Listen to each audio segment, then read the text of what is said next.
Pipoca? Confere. Bebidas? Confere. Controle remoto? Na mão e pronto pro play. Então agora estamos entrando no Sofaverso.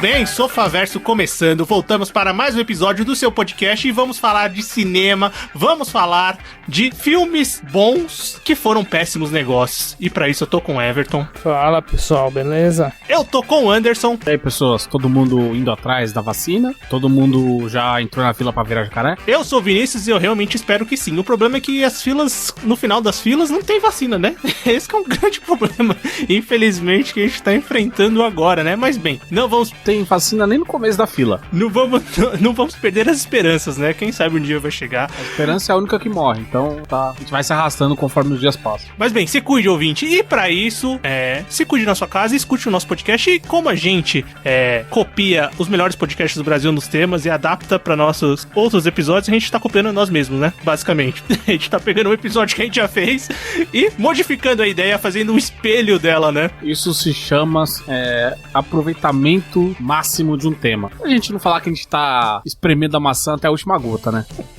Maçã, basicamente laranja, uma fruta, enfim. Bem, a gente já teve aqui no Sofaverso, agora meus colegas vão me lembrar de cabeça o número do episódio.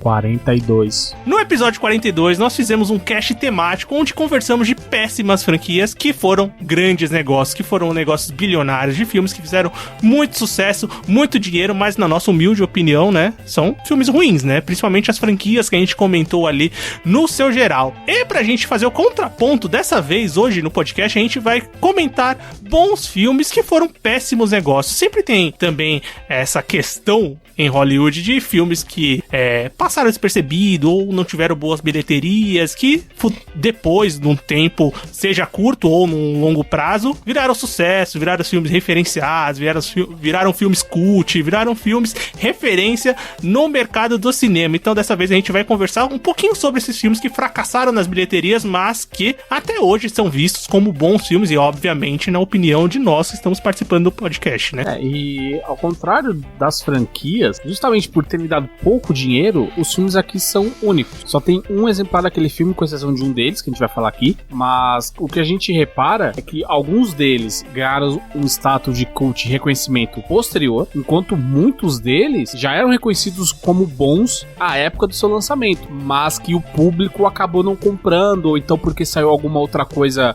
mais fácil de ser digerida. Então tem esses contrapontos aqui, e muito também do marketing, né? Que o marketing, querendo ou não, às vezes mais importante do que ser é parecer que você é alguma coisa. Marketing também dos filmes, alguns que a gente vai citar, o maior problema talvez tenha sido como ele foi vendido, né? Ah, tá, eu fui pelo outro lado, que algumas porcarias foram muito bem vendidas. Exatamente, é isso que atualmente, principalmente, influencia muito, né, no filme. Principalmente hoje, numa época onde é tudo muito rápido, é tudo muito visual, é rede social, então você precisa, as pessoas parece que têm menos vontade de dispensar atenção pra alguma coisa. Então se você não pegar a pessoa rápido ali, ela se perdeu, já era. Se o trailer não for atraente, o cara não vai no cinema. Você tem que criar o hype, velho. Se o teaser do teaser, não, porque agora tem um teaser trailer, né? Teaser, não, é um teaser que prepara pra um teaser, que prepara pra um pré-trailer, que aí vai pro trailer, e quando você vai ver o filme, você já viu o filme inteiro antes. Tem aquilo que eles chamam de sneak peek, né? Aquele que é tipo uma ceninha, qualquer coisa aleatória no meio do filme, né? Tipo, meu Deus, é tanta coisa que... E obviamente as grandes empresas, né, os grandes estúdios, eles fazem a conta dos seus filmes no que eles gastam de muito dinheiro em marketing, né? Então, isso tem total relevância na hora de contar a bilheteria que vai render depois, né? Bem, quem quer começar trazendo um filme? Eu vou falar de um filme que fazia muito tempo que eu não via, por conta desse... O legal do podcast é que às vezes você vai rever algumas coisas que você já não lembrava há tanto tempo assim, que eu fui reassistir Clube da Luta, velho. Um filme de 99, dirigido pelo David Fincher. Eu sempre confundo ele com Lynch, mas não sei o quê. Na minha cabeça... Não, eu sei que são pessoas completamente diferentes, sim, mas o Lynch e o Fincher me dá um nó. Não, mas eu também às vezes fico, tipo, é David, aí eu penso. Mas aí eu lembro como é o filme, aí eu falo, não tem como errar. Se você assistiu os filmes, você sabe qual que é o filme do Lynch, você sabe qual que é o filme do Fincher. Olha, nesse até dava pra errar um pouquinho, porque a estética do Clube da Luta é bem... Parece um filme do David Lynch, às vezes. Mas eu fico abismado o quão pra frentex, o quão à frente do seu tempo era esse filme. E ele já era um filme reconhecidamente bom quando ele saiu em 1999. Eu era criança, eu falei, caramba, esse filme é muito louco, e o cara quer tá num clube que você não pode falar dele, e tem essas questões de capitalismo e de bipolaridade, problemas, transtornos mentais e sexualidade. E pra uma criança parece tudo meio muito confuso, mas conforme você vai assistindo, você vai vendo como que se constrói o filme, a dualidade dos personagens e, claro, o plot twist no final, você entende que era uma obra que não era de fácil aceitação. Então eu acredito que muita gente foi ver esse filme, sabe, esperando alguma coisa de ação, e de repente você se depara com um monte de questionamentos para os quais você não está preparado. E claro, em 1999 você tinha também um tal de Matrix nos cinemas, que deve ter atraído a atenção de muito mais gente. Sim. E além disso também o Clube da Luta, acho que ele sofreu meio com um boca a boca do pessoal falando assim, esse filme só é violento, sabe? É só das pessoas mais puritanas, assim. Falando assim, esse filme só é violência, sabe? Não pegaram o aspecto por trás dele, né? As mensagens que ele traz, né?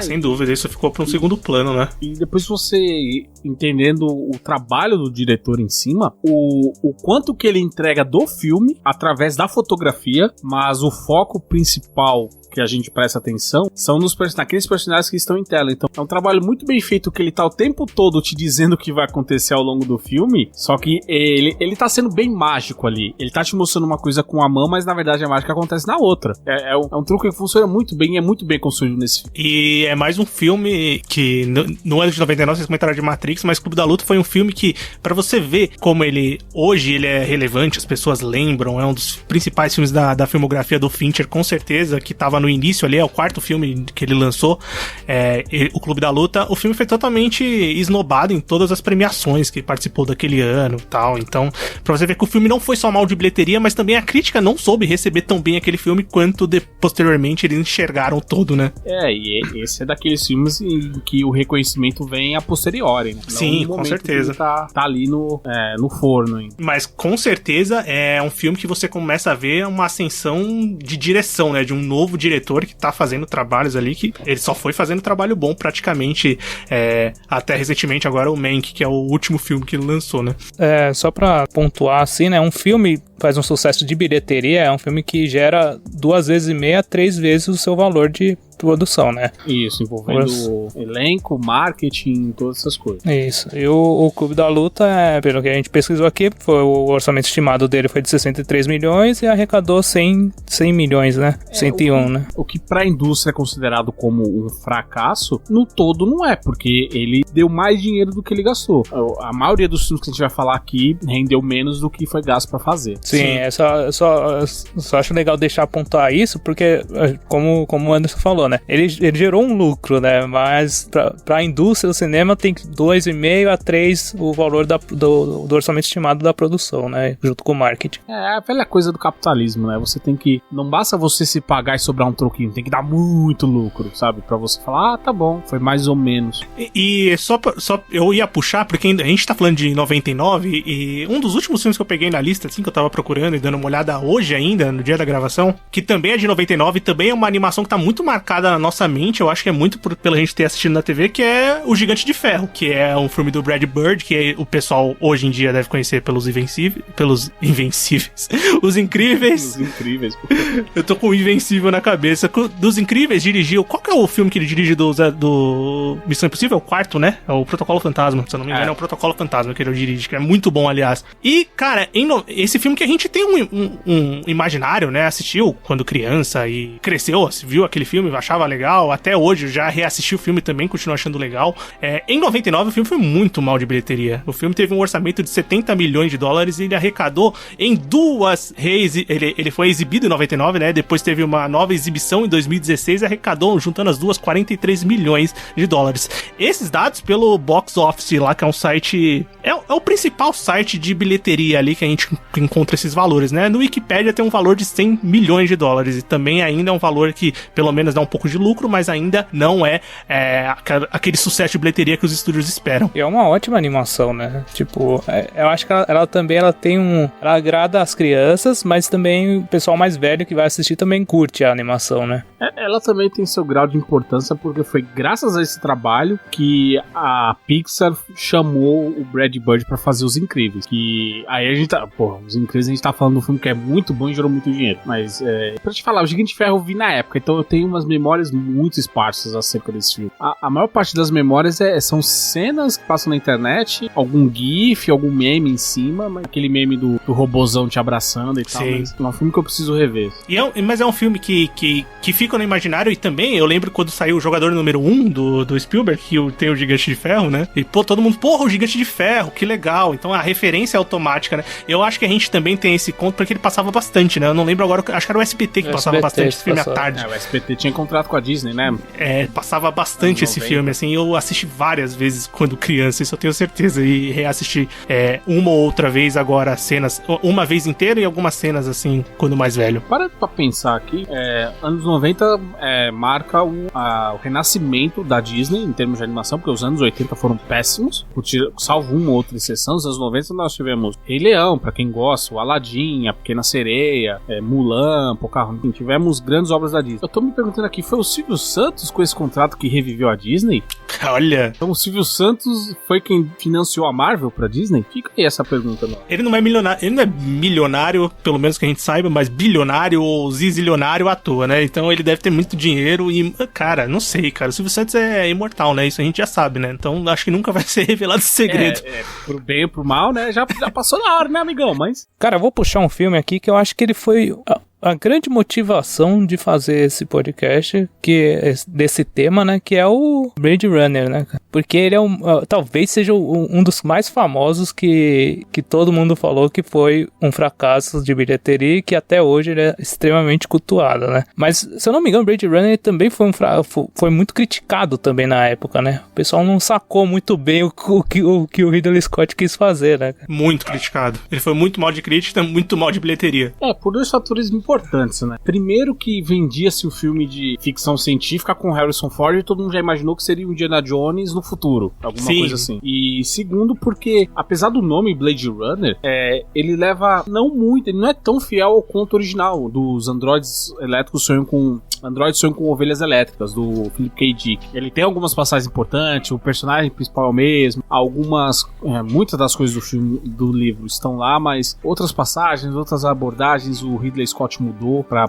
trazer o filme, então ficou aquela confusão a princípio. E honestamente, eu adoro Blade Runner, mas ainda é um filme difícil. O filme já vai fazer aí 40 anos em 2022 e é um filme complicado, porque o filme tem a versão do cinema, aí tem a do diretor, aí tem a do diretor com essas, aí tem a do estúdio, aí tem com o final original, tem com o final alternativo, ou seja, o Blade Runner em si tem 7 versões diferentes pra você assistir. Essa é uma das grandes tretas, né, cara? E nenhuma delas você pode falar, essa é a definitiva. Todas têm seus méritos e alguns defeitos. Então, mas é um filme que eu recomendo principalmente pelo valor histórico, pra você entender como que era a ideia de que seria o futuro dos anos 90, lá nos anos 80, porque pra gente já é passado há mais de 20 anos, que o filme se passa em 97, se não me falha a memória, e pra você ver que, apesar disso, muitas das coisas do filme, o filme se passa em 2019, desculpa, então é 2 anos, então muitas das coisas que a gente viu e viveu, o filme acertou e outras eles erraram totalmente, perderam a mão de uma linha, mas principalmente o que sustenta o filme é a interação e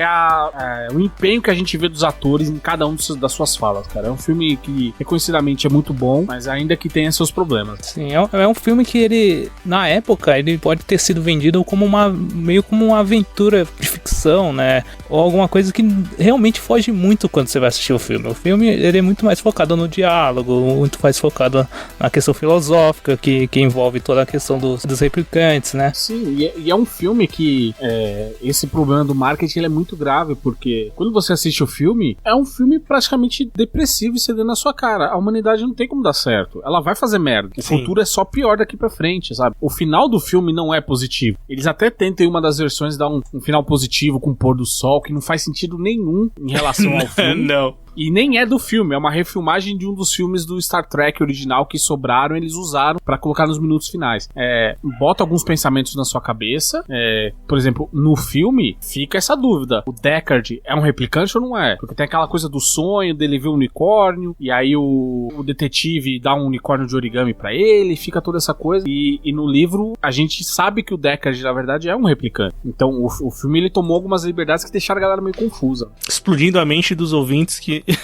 Mentira. Uau, o filme vai fazer 40 anos. Filme de 82, né? E, cara, é uma coisa também que eu acho que Blade Runner é um dos, tipo, pra você... Primeiro tem o Ridley Scott na direção ali, logo depois de Alien, Oitavo Passageiro dirige Blade Runner. Então é um diretor que tá ali na sua essência jovial, criativa, ascendente, né? Ele tá... Se você vê o modo de trabalhar dele, dos storyboards que ele faz, o roteiro e a história do filme de maneira diferente, é muito legal você ver a produção e a mente do Ridley Scott trabalhando pra criar esses filmes.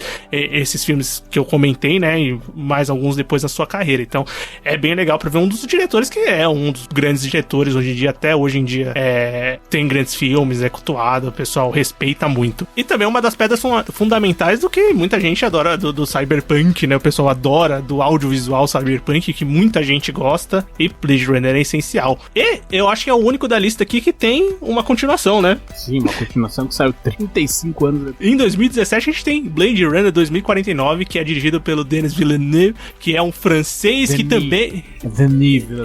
Desculpa, meu francês tá um pouco arranhado. E, cara, é um diretor também que é um dos grandes diretores hoje em dia, né? Os filmes dele tem muita expectativa, ele vai lançar em 2021 Duna.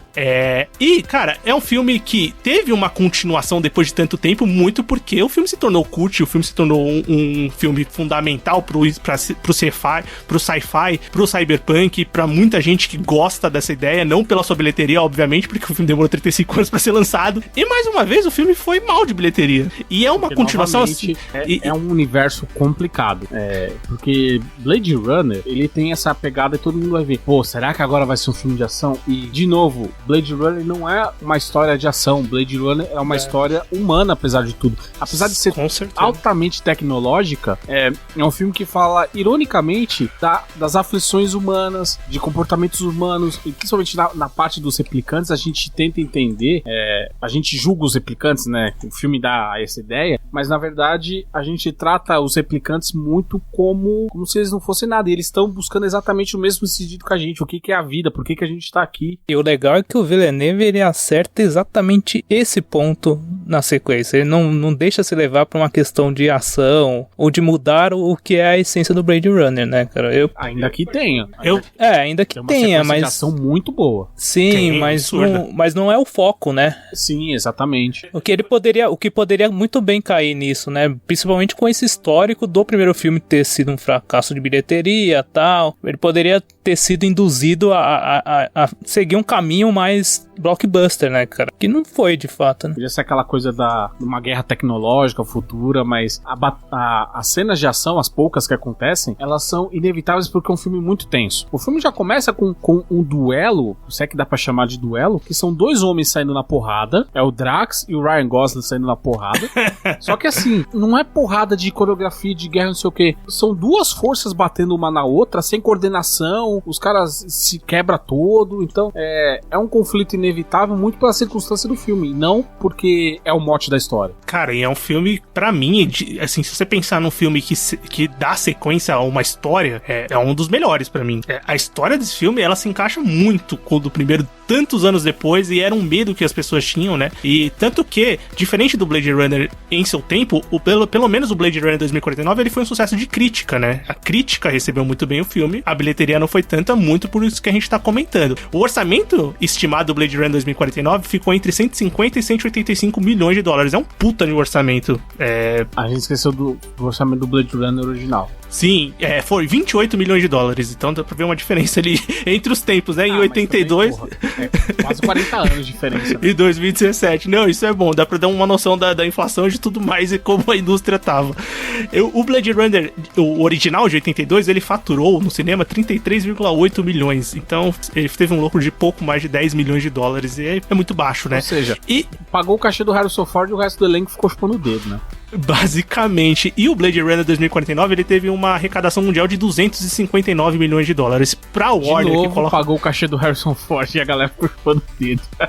Pra você colocar 185 milhões de dólares e receber só 259 é realmente uma bilheteria muito baixa, muito aquém do que eles esperavam receber. Mas é um filme incrível, cara. É muito bom o Blade Runner 2049. Eu acho ele ótimo. E principalmente que o Denis Villeneuve, ele não perde tempo. Ele chega aqui, o Deckard é um replicante, beleza, segue a história. Eu não quero ter dúvida, é isso aqui. É muito bom, cara. Mas agora, se eu gosto desse filme por toda a questão da própria história mesmo, das interpretações, eu achei que o Ryan Gosling caiu bem nesse personagem, porque ele precisa ser alguém sem muitas emoções e se ele sabe exatamente. Fazer. O papel dele é esse, não ter que expressar nada. A cara dele é igual em todos os momentos. É esse o papel perfeito pra ele. Logo ele vai estar muito bem nesse filme. Anote isso aí, logo ele estará no filme da Marvel. Logo todo mundo vai estar no filme da Marvel. Eu vou estar no filme da Marvel, o Vinícius vai estar provavelmente, no filme da Marvel. Nossa, aí vai ser a decadência da Marvel, com certeza. Putz, a Marvel vai falir, ninguém vai saber o porquê. Mas o que eu gosto principalmente, cara, a fotografia desse filme é um absurdo. Roger Deakins, né? Roger Deakins é um monstro, é um gênio. Tanto é que finalmente ele foi reconhecido, né? Ó, a gente comentou de Blade Runner em 1982 e pra manter no mesmo ano, a gente tem o lançamento de um filme que é muito querido por nós, por o Ivaldo, que não tá aqui gravando com a gente, mas é Enigma de Outro Mundo, o filme do John Carpenter, que foi lançado em 1982 e foi um fracasso de bilheteria na época, e pra mim é um dos melhores filmes de terror, sci-fi e de qualquer coisa gosmenta que você vai ver na sua vida. O filme teve um orçamento de 15 milhões de dólares e arrecadou as bilheterias mundiais 19,6 milhões, então arrecadou muito pouco. E principalmente, ele foi considerado também um fracasso de crítica. A crítica foi não muito curtiu mal. Muito. A crítica achou muito pesado, muito gore, muito absurdo. Mas o filme, ele... Claro, a gente já foi ver o filme com status mais de cult, porque a gente não era nascido à época do lançamento. Se alguém falar que viu nada no cinema... Aqui tá mentindo, certamente. Isso dá pra cravar. Mas eu assisti quando criança e eu lembro da primeira vez de ter visto esse filme, de eu não dormir. De eu ficar assim, caralho, meu cachorro vai me atacar de madrugada, sabe? Eu não tinha coragem de ver esse filme. Então... Eu demorei pra ver esse filme. Eu tinha que ver o Vinícius quando tava assistindo esse filme. A cara de nojo que ele fazia era muito engraçada, cara. Mas é um filme impressionante, né? Ele pavimentou muito do que seria feito no cinema de terror a partir dali, né? Não, é impressionante, porque assim, assistindo o filme agora, recentemente, não há muito tempo, você fica incomodado com o que tá sendo apresentado em tela, com aqueles bonecos, com o body horror que tem lá no filme, que tudo que os animatronics, tudo que o Carpenter criou ali pra aquele filme, eu imagino a sensação de quem assistiu na época o negócio. Era realmente um negócio que devia ser 880. Ou você vai achar aquilo coisa mais impressionante e maravilhosa do mundo, ou você não vai querer nunca mais ver nada daquilo na sua vida. Você vai achar nojento, você vai embora no meio da sessão. Ele ainda é um filme meio nojento em algumas passagens. Nossa, com certeza. A cena da abertura do tórax do cientista lá é... Puta que pariu, aquilo é bizarro. Mas esse talvez seja o grande trunfo do filme. É um filme pré-computador, então o esmero envolvido...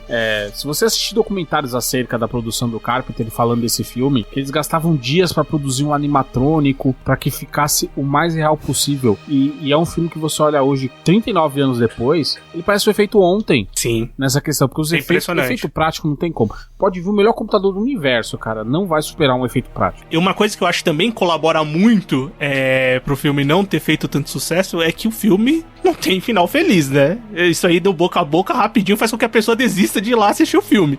Isso que é foda, cara. E também, cara, ele é uma história pesada, tal, ele é um filme de terror, né? Então, e não é aquele terror de galera, tá ligado? Ou um slash, tá ligado? Não. Ele é um terror psicológico bem pesado também, junto com o body horror, né, cara? São os grandes trunfos desse Carpenter filme. é foda, né, mano? Cara, você falou do slasher, o cara inventou. O cara... Aí você falou agora do body horror, praticamente ele também é um dos caras principais disso. Cara, porque você para pra ver, os filmes de terror até então, mesmo os mais cultos do Wes Craven, por exemplo, eram sempre algum grupo ou uma determinada entidade indo atrás de outras pessoas. E aqui é tudo aquilo confinado e os monstros são os próprios personagens, porque você passa a desconfiar de todos eles. Você não...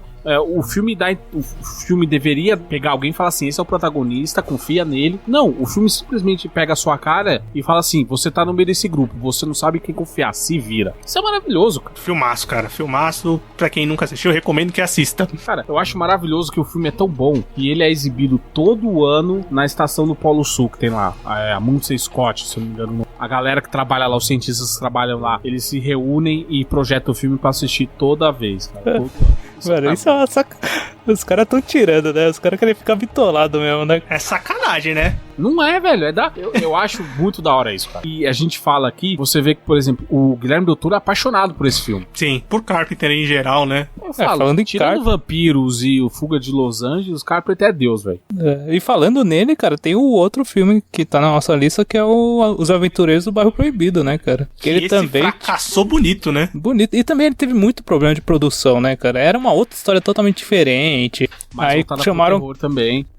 Aí chamaram o Carpenter pra ver se dá um jeito, mas mesmo assim, cara, ele é um filme ainda muito divertido. Ele é um filme que influenciou também muitas coisas, principalmente Mortal Kombat, o Raiden, né, cara? Saiu daquele filme. Saiu desse... O Shao Kahn também, né? Isso, também. Eles tiveram que dar aquela cena. David Lopan, velho. Primeiro Shao Kahn. Shao Kahn não. Shang Tsung, pô. Eu tô tentando entender, mas eu já falei. O Shang Tsung, o velho do primeiro jogo. Sim, ele mesmo. É o David Lopan, velho. E, cara, eles tiveram que acelerar o filme, né, pra lançar, porque saiu o Rápido do Menino Dourado do Ed Murphy, que é uma temática semelhante, né, cara? Então, tipo... E aí mudaram. Esse filme sofreu porque quiseram aproveitar o rastro do outro filme, sabe? Então, realmente, ele sofreu pra caramba, né? Então, de 25 milhões que foi o custo dele, arrecadou 11, cara. Então, esse fracassou bastante. Fracassou com força. E 2 filmes do Carpenter que as pessoas até hoje impedem, muitos fãs, continua, faz uma continuação, faz um reboot, faz um remake, faz alguma coisa que continua nesse universo dessa história, porque é uma coisa que também tá enraizada muito na cabeça de quem viveu ali, anos 80, 90, chegou pros anos 90, chegou esses filmes pra gente, né, e a gente assistiu o Aventureiros do Bairro Proibido. O Enigma do Outro Mundo é aquele que a gente tinha um pouco de medo, que passava ali escondido. O Aventureiros não, passava tarde, a gente assistia aquele negócio, mas a gente achava maravilhoso. Tem umas cenas bem... Pô, a cena do capanga explodindo tem umas cenas hoje. Fodas. Era um tempo que ainda passava isso na sessão da tarde, ou nos horários assim, que as crianças estavam assistindo, né? Hoje em dia não vai passar mais à tarde esse filme, com certeza. Mas o Carpenter, ele tá vacinado, não só pra isso, como da Covid também, porque ele sempre se negou a fazer sequência. E a única vez que ele fez, não foi legal. Então acho que ele não vai fazer sequência, cara. Sim, ele tá doido pra fazer um filme do Dead Space. Ele fala publicamente o quanto ele adora aquele jogo e o quão louco ele é pra fazer um filme no universo de Dead Space. Eu espero que saia, porque o primeiro Dead Space é muito bom. E também dá um cagaço do caralho. É bem nível do Enigma de Outro Mundo. É uma mistura de Enigma do Outro Mundo com Alien. Então é foda. Quem quer puxar o próximo filme? Eu vou falar de um diretor que eu gosto bastante. Inclusive tem meu nome junto, que chama-se Paul Thomas Anderson. Não é o W.S. Anderson. Não. Acho que você não foi dessa confundiu, vez. Cara. Eu acho que você confundiu. Ainda bem que tem a pausa dramática, né, cara? Mas eu vou falar de Paul Thomas Anderson, que é um dos meus diretores favoritos, e que em 2012 ele trouxe um filme protagonizado pelo Joaquin Phoenix chamado O Mestre. E qual que é a ideia principal desse filme? É um filme sobre um cara que tá perdido na vida, e aí ele aceita entrar num tipo de culto, uma seita ali, que tem toda aquela figura das pessoas obedecerem o mestre da seita, que é a pessoa santa e tal, que era o Philip Seymour Hoffman. E é um filme absurdo, é maravilhoso. Eu acho que o Joaquin Phoenix Fox ganhou agora pelo Coringa, mas eu acho que ele nunca vai fazer um filme tão bom quanto ele foi em O Mestre. É a maior interpretação pra mim da vida dele, maior até que a do Coringa. Acho que a questão do Coringa tem muito também do hype, da crítica social, dos tempos que a gente vive e dos assuntos abordados, mas aqui pra mim é o melhor trabalho dele, e que um filme que custou 32 milhões de dólares e infelizmente ele não se pagou, ele rendeu 28.3, e que por um elenco estrelado acaba sendo um fracasso bem retumbante, né? Mesmo porque o orçamento é baixo, né? É relativamente baixo, né? 32 não é tão baixo assim. Não, eu digo assim, porque é um filme que não é um filme que exige efeito especial, cenas de ação, batalhas, então você tem esses por isso que eu não acho que ele é tão baixo, porque esses 32 milhões é basicamente pra pagar diretor, elenco e provavelmente cenografia, porque... E pagar o Oscar pra concorrer. Mentira, não precisa pagar o Oscar pra concorrer. Ele não precisa disso, cara. Tanto que ele veio a ganhar depois com aquele filme com o último Daniel Day, o último literalmente que o Daniel Day-Lewis se aposentou. O Phantom Thread, que eu esqueci o nome. É Trama Fantasma. Trama Fantasma. Eu vou ser sincero, eu nunca assisti o Mestre, cara. Eu preciso corrigir essa falha de caráter. Na verdade, a filmografia do Paul Thomas Anderson, pra mim, eu assisti poucas coisas. Então, é um diretor que, tipo, na minha... Tá, todos os meus serviços de streaming, assim, os filmes que tem disponível eu coloco na lista, porque uma hora eu vou assistir. Tenho que assistir. Porque eu sei que é muito bom e muitas pessoas me recomendam. Você já falou do Mestre mais de uma vez e tenho que assistir. Será que vai sair filmografia comentada? Viu? Talvez só assim a gente consiga assistir esses filmes, né? Mas antes do Paul Thomas Anderson, vai ter do Paul W.S. Anderson. Isso ele tá na frente, né? Você não tem nem disputa. Poxa. Só por link, só pra trazer um filme mais recente, em 2019, um dos últimos filmes que eu assisti no cinema, assim, 2019 foi um dos últimos anos, né, que 2020 eu assisti em janeiro, mas 2019 foi o último ano inteiro que eu tive a oportunidade de ir no cinema, né. Em 2019 saiu Doutor Sono, Everton, aquela continuação de O Iluminado, você que é fã do King, que eu sei. Você assistiu esse filme, não assistiu? Assisti, eu acho uma adaptação muito boa, cara. O Everton indicou em algum cast também. O Everton indicou em algum cast. Uma adaptação dirigida pelo Mike Flanagan, que é um diretor que tá em ascensão no terror, é um diretor responsável pelo a Maldição da Residência Hill, a Mansão da... Esqueci, da Mansão Bly, que é essas séries antológicas da Netflix. E ele foi escolhido pra dirigir essa continuação de Iluminado, né? Filme do Kubrick e história do Stephen King, com certeza, fez muito sucesso. E ele trouxe a continuação, que pra mim é um filme muito bom. É um filme da Warner Bros, protagonizado lá pelo Ian McGregor. Cara, o filme é muito bom, o filme é muito bom. Eu acho que ele mandou muito bem na direção, a história contada é muito bom. Ele faz a referência muito bem feita ao filme clássico do Kubrick, trazendo pra sua história, contando com a sua cara também. Tem toda a atmosfera pra quem conhece as séries dele na Netflix, do cinema dele, da forma como ele grava, a fotografia é muito bonita.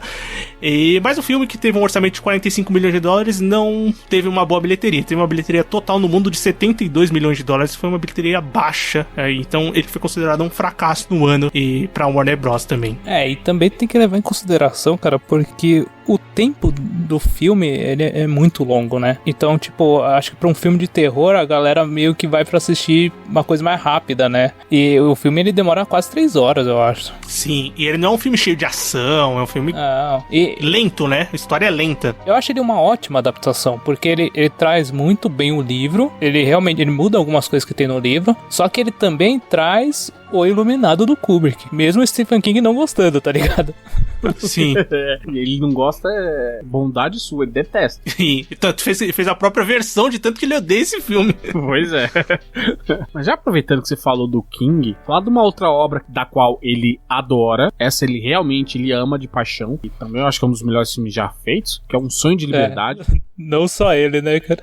Não só ele. E é curioso, é um filme de 1994, primeira direção do Frank Darabont. Frank Darabont sempre foi produtor, e ele é um produtor de The Walking Dead, também eu acho que pra falar a obra mais recente dele. Mas e depois, esse filme pavimentou ele a fazer outras obras do King, que ele foi dirigir A Espera de um Milagre, O Nevoeiro. Então, mas esse filme especificamente, que se passa na prisão de Shawshank, no Maine, terra natal do Stephen King, onde passa-se a maior parte das histórias dele. Mas o que esse filme tem de tão brilhante é que ele foi muito bem recebido pela crítica, tanto que ele concorreu a 7 Oscars à época e tal, e o público não gostou. Mas logo depois que ele saiu do cinema, ele tem recordes de aluguéis de fita à época, né? Eu acho que quem tá ouvindo esse cast não vai saber o que é VHS.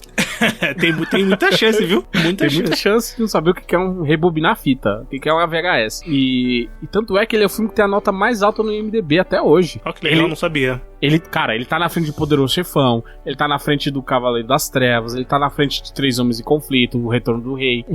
Então assim, e não é pouca bosta. E principalmente só filme ruim. Só filme ruim. Mas é porque esse filme, ele é basicamente a essência da vida humana. Ele é um filme que fala com todos os aspectos do ser humano, cara. Ele, em algum ponto do filme, você vai identificar e vai falar, caramba, cara, isso sabe, toca profundamente. É um filme que eu usei o cast como desculpa pra ver de novo e é um filme sensacional, cara. Esse mano, é um dos meus filmes preferidos. É um absurdo, cara. Só pra dar aqui, acho que a minha passagem favorita é quando o Brooks sai da cadeia, que é um cara, contando pra quem não viu o filme, é um cara que foi preso muito jovem, ele passou mais de 50 anos preso e ele sai da cadeia velho. Então, a vida dele é a prisão. Então, quando ele vai pro mundo real, ele se perde, ele não sabe encarar aquilo. Então, essa parte, ela é muito bonita e muito triste também. Isso é foda. Muito. E tem muita gente que fala que o King não é muito bom pra fechar histórias. E, cara, eu acho o Sonho de Liberdade maravilhoso do início ao fim. Até porque também é um conto. Não é um conto, livro, né?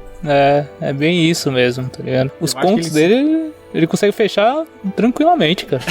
Se tiver menos de 1000 páginas, ele fecha bem, tá ligado? Porque não dá tempo dele se perder na loucura, entendeu? Curiosamente, esse filme, ele saiu da mesma revista, As Quatro Estações, onde saíram 4 contos dele. Os outros 2, dos outros 3, 2 viraram filme. Sim. Eu esqueci um deles, o outro é o Conta Comigo. O Aprendiz. O Aprendiz, isso, obrigado. É aquele do... Ian McKellen. Isso, que ele é o velho nazista e tal, que também é um outro filme muito bom. Mas, sim. E Conta Comigo também, eu acho que é um dos filmes... Então, esse livro, mano... E curiosamente, e aí a gente para pra pensar que o Stephen King, o mestre do terror, e as melhores adaptações são os filmes que não são de terror. Basicamente isso mesmo, é verdade. E as melhores adaptações são aquelas que as pessoas não sabem que são adaptações dele, né? Porque justamente não porque tem o não terror são de terror, envolvido. Né? Não leva exatamente, porque não tem esse ponto de terror e as pessoas só descobrem depois e falam, nossa, esse é do mesmo cara que fez It. Então, tipo, uma coisa não tem nada a ver com a outra, né? Mas tudo bem, tá ali. E a adaptação do It saiu um ano depois, a clássica série saiu em 95. Sim. Mas enfim, é um filme que eu recomendo que as pessoas parem o que estão fazendo e vejam agora. Um filme que eu puxo aqui, que também eu recomendei em algum bloco final, acho que no começo do Sofaverso, eu não vou lembrar com certeza o episódio, mas é Children of Men, que é Filhos da Esperança, no título no Brasil. Filme dirigido em 2006 pelo Alfonso Cuarón, que é diretor, vencedor de Oscar. A gente já comentou dele recentemente com Gravidade, né, quando a gente fez o Bom, Mal e Feio da Sandra Bullock. E ele dirigiu esse filme, que é uma distopia organizada pelo Clive Owen. E, cara, é um filmaço, um filme muito bom, que eu assisti depois de muito tempo e falei, caralho, como eu nunca tinha assistido esse filme antes. Esse filme é sensacional, velho, é absurdo. O filme teve um orçamento de 76 milhões de dólares, então teve um orçamento alto, e teve uma arrecadação mundial de 70 milhões de dólares, então ele nem se pagou. O que é curioso, porque ele é um filme distópico, mas ele também tem umas cenas de ação assim. Nossa, ele tem um plano de sequência de ação que é absurdo. O plano de sequência que abre o filme, que é o Clive Owen dentro da cafeteria pedindo lá o café dele e a história rolando. Qual que é a história principal do filme? Que em 2027 a humanidade já tá há mais de 20 anos sem gerar um novo ser humano. Sim. As mulheres passaram a ser todas inférteis, os homens também. Ninguém fazia mais, não nasciam novas pessoas. E a notícia principal era de que a pessoa mais nova do mundo havia sido esfaqueada até a morte. Então ele vai pegando o café dele, ele vai saindo e vai andando na rua e tal, e daqui a pouco explode e a câmera começa a girar e você fala, e aí você, quando a cena termina, você fala, essa porra dessa cena não teve um corte, cara. A câmera saiu andando com ele. Em determinados pontos do filme, ele tem muito aquele aspecto de filme de guerra, que a câmera tá tremida, ela tá no meio da ação, ela não tá filmando de longe. É uma ela grande tá batalha ali, também, né? Você vê as coisas acontecendo do seu lado, te dá uma imersão de que eu tô no meio desse tiroteio, sabe? É um absurdo, esse filme é fantástico. E o filme que ele é guardião, né, de uma da filha do filho da Esperança, né? Eles encontram uma garota que tá grávida. Pois é. E tem um plano de sequência, acho que na metade do filme, que eles estão fugindo, uma primeira fuga que eles estão ali, que é uma perseguição de carro. Sim, também é muito bom. Onde a personagem, onde eles sofrem uma emboscada, né? Aquilo é maravilhoso. Isso, exatamente. Essa cena, puta, é aula, cara. É muito bonito. E é um filme, como o Anderson comentou, que tem uma dose boa de ação. Então, mesmo pra pessoa que foi não querendo entender todo o contexto ali das camadas do filme, do contexto geral tal, e se focar nas cenas de ação, são cenas realmente impressionantes. Então é difícil entender o porquê ele foi tão mal de bilheteria mundial. Também é um outro filme que ele tem esse nome, Filhos da Esperança e tal, não sei o que, e termina de uma maneira tão depressiva, cara. Puta que pariu. Sim. Esse filme é outra obrigação, e tanto é que ele consta na lista dos melhores filmes feitos nesse século, o que não é pouca bosta, sabe? De novo, a gente tá falando, só pra citar um que a gente já falou, o Retorno do Rei também tá nessa lista, então, e a gente tá falando de filmes que não saíram longe um do outro, sabe? Sim. E curioso também como o Cuarón, ele sempre mostrou muita capacidade, porque na franquia Harry Potter ele só dirigiu um filme, foi o terceiro, e curiosamente o melhor. é o melhor filme. Prisioneiro de Azkaban é o melhor filme, com certeza. Não, falando abertamente, não só é o melhor Harry Potter, como é um puta de um filme. É muito bom. Prisioneiro de Azkaban é muito bom. Sinceramente, eu acho que é o único filme assim que eu tenho mais saco pra ver hoje em dia. E eu assisti também.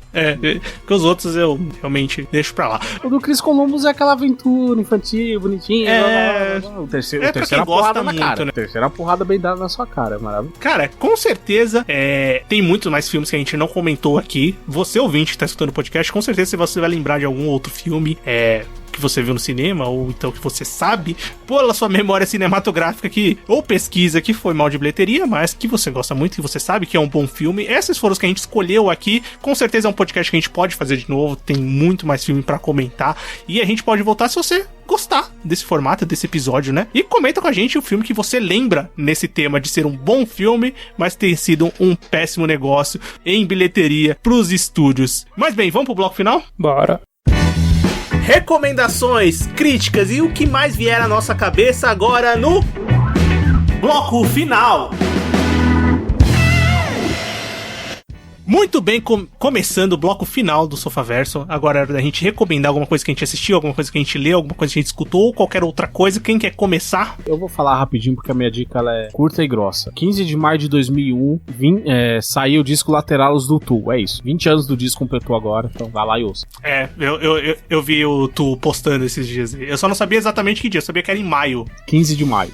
Pra mim, o melhor disco do Tu até agora continua sendo imbatível. O que é até difícil de dizer, porque é uma banda muito consistente na parte de cima. Sim. Eu não consigo falar o disco ruim, mas esse se destaca. O Rainbow Rising fez 35 anos, alguma coisa assim, essa semana. Mas enfim, isso é só um comentário que você falou de música. Eu tô falando só aleatoriamente, mas foi uma data exata, assim, fechada. Everton? Cara, eu vou indicar um podcast que eu comecei a escutar, que se chama Dark Air. E esse podcast, ele foi criado pelo Rainn Wilson, que é o eterno Dwight Schrute do The Office, né? E ele interpreta nesse podcast um cara chamado Terry Incarnation, que é tipo um cara que apresenta um programa de rádio sobre coisas sobrenaturais, ufológicas, essas coisas. E é muito engraçado, velho, muito bom, porque na história do podcast, ele é meio serializado, né? Então cada episódio é um storytelling, né? E na história do podcast o Terry Incarnation, ele tá voltando ao programa de rádio dele, né? Porque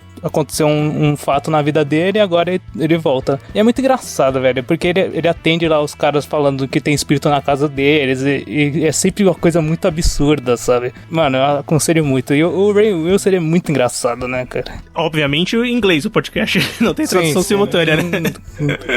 De fato, né? Bem, pra finalizar, uma coisa que eu assisti terminei recentemente, é uma série da Netflix chamada Shadow and Bone. Vocês viram lá? Parece série teen, série de adaptação de fantasia fantástica. Pelo Ben Barnes, né? Tem o Ben Barnes.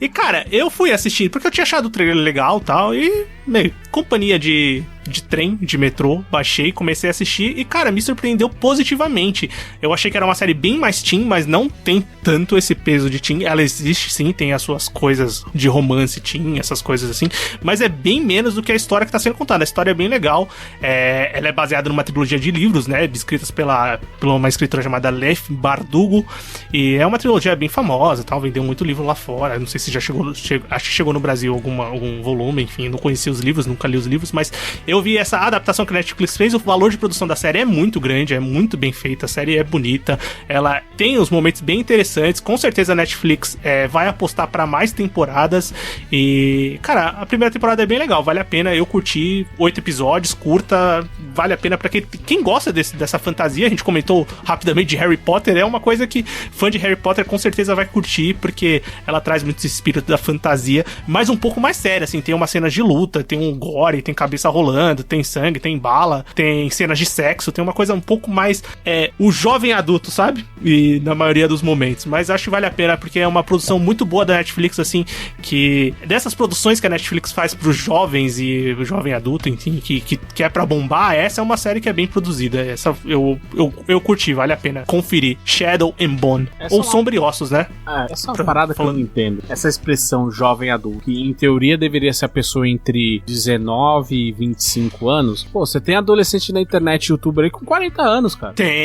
Estamos aqui gravando podcast, a gente é quase influencer de tá aqui gravando podcast, quase 40 anos. Mas tem isso que é foda, tem uns que ganham pra falar merda, e a gente tá aqui fazendo de graça. Caramba, exatamente, né? A gente fala merda de graça, mas com um pouquinho mais de propriedade, mas tem gente que fala muita merda, e ganha dinheiro pra cacete. Isso que é triste. Mas enfim, por isso que continuamos aqui, porque um dia vão valorizar nosso serviço. Você, ouvinte que tá escutando o podcast, muito obrigado por escutar o podcast, né? Por valorizar aqui as nossas vozes e o que a gente comenta, e é muito bom ter você escutando aqui. E se você quer conversar com a gente e continuar escutando com a gente, escutando o podcast, né? Primeiro, a gente tem o site sofaverso.com.br. Se você tem episódio novo toda semana, procura a gente no seu agregador de podcast favorito. A gente tá no Spotify, tá no Deezer, tá no Google Podcast, tá no Cashbox. Onde você procurar a gente, você vai achar.